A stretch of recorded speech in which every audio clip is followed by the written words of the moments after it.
Berawal dari penaklukan suku Bali Aga yang mendiami wilayah Bali terlebih dahulu sebelum Majapahit. Suku Bali Aga ini merupakan diyakini sebagai suku yang sulit dikalahkan oleh Mahapati Gajah Mada yang hendak mempersatukan Nusantara pada wilayah Bali. Sulitnya menaklukkan kerajaan Bali konon karena memiliki patih yang sakti mandraguna yang bernama Kebo Iwa.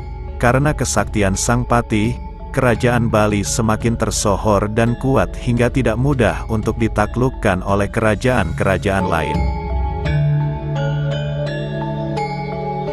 Bali telah ditaklukkan Gajah Mada tahun 1343. Hal ini berpengaruh adanya segi sosial dan budaya, yang melahirkan perbedaan kelas-kelas sosial atau stratifikasi yang dipengaruhi oleh kaum bangsawan atau bisa disebut feodal.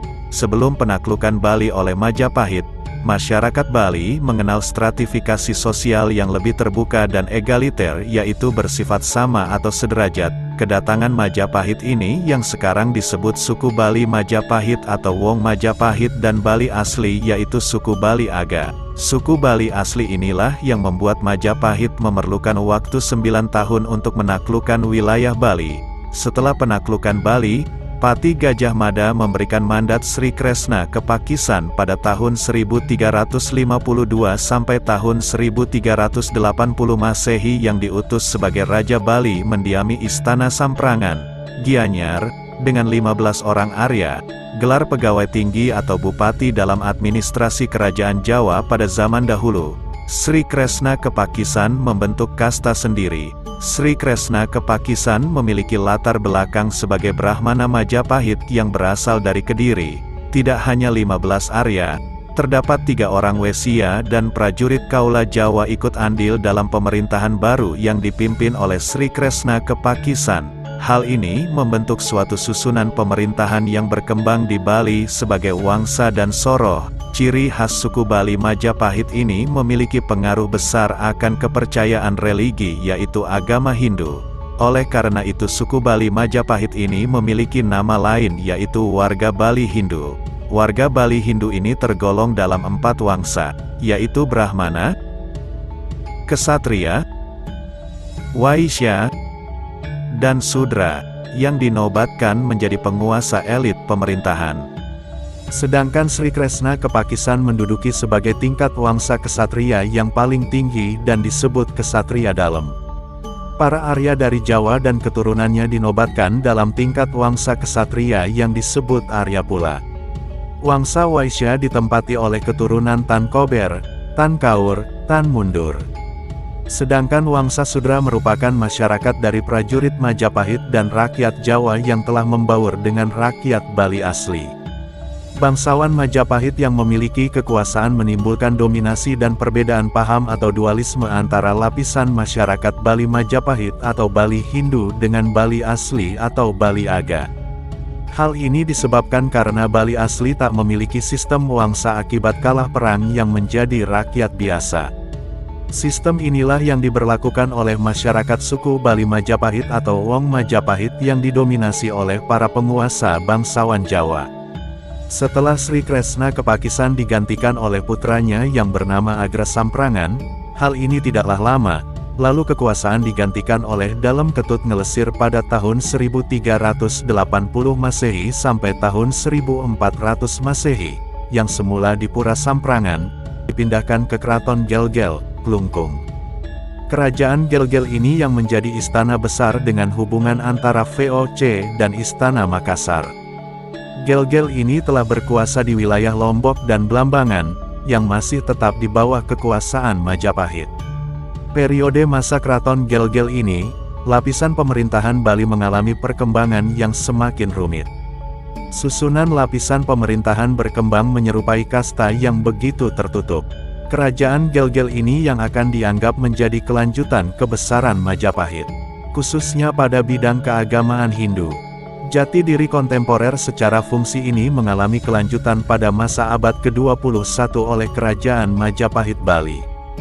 Ksatria Dalam yang merupakan keturunan langsung dari Sri Kresna ke Pakisan mengalami perkembangan dari generasi ke generasi yang memiliki kekhasan dalam menunjukkan jabatan pada masing-masing identitas stratifikasi. Dalam keturunan vertikal dari Raja Kesatria dalam memiliki jabatan I Dewa Agung, jabatan untuk Raja, I Dewa untuk pria, dan I Dewa Ayu untuk wanita, dan berbagai macam variasi tergantung dari istri. Sedangkan bagi Arya sebagai pengikut Kresna Kepakisan, yang memiliki jabatan I Gusti dan I Gusti Ayu yang memiliki variasi juga tergantung pada istri. Lalu untuk Waisya memiliki jabatan Gusi atau Si, yang nantinya menjadi Gusti, karena Gusi atau Si dianggap kurang tinggi. Pemberian gelar atau jabatan baru memiliki dampak kebijakan politik yang telah dilakukan Gajah Mada yang memiliki tujuan untuk memperoleh suatu kesetiaan dan pengabdian pada kekuasaan Majapahit.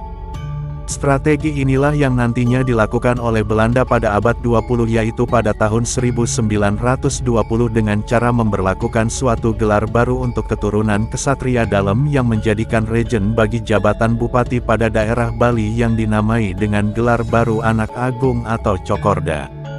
Jabatan Cokorda bagi regen wilayah Badung, Tabanan, dan Klungkung. Jabatan Anak Agung untuk regen Jembrana, Buleleng, Bangli, dan Gianyar. Gelar Anak Agung lainnya pada Regen Karangasem.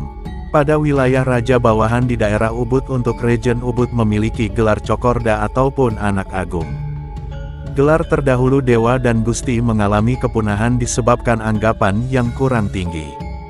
9 tahun merupakan waktu yang dibutuhkan untuk Majapahit dapat menaklukkan wilayah Bali. Pada tahun 1343 dan 1380 Bali telah tunduk dengan pengangkatan Raja Bali.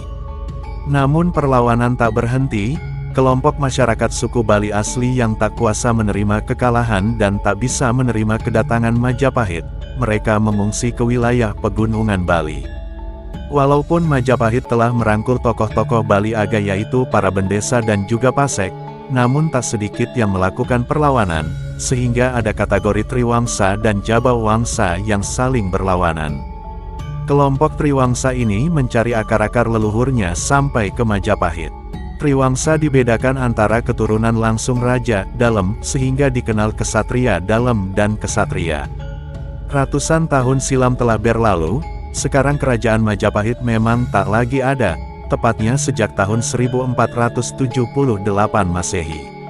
Sekarang dalam kehidupan sosial memang tidak ada lagi kasta, tetapi dalam beberapa pergaulan secara informal dalam keseharian terdapat komunikasi akan penanyaan status kebangsawanan atau antuk linggih. Dan sekarang kenyataannya masih ada kasta dalam mobilitas tertutup. Dapat disimpulkan bahwa yang memiliki kasta, dulunya adalah bangsawan. Dan inilah salah satu alasan kenapa koin bolong Cina atau pis bolong kebanyakan dimiliki oleh orang yang mempunyai kasta. Alasan yang logis adalah koin bolong atau pis bolong pada zaman dulu adalah mata uang yang berlaku di masyarakat, dan tentunya bangsawanlah yang mempunyai dan menyimpan paling banyak pis bolong karena mereka kaya raya di zamannya. Sekian video kali ini. Terima kasih sudah menonton sampai selesai. Mohon maaf kalau ada salah informasi.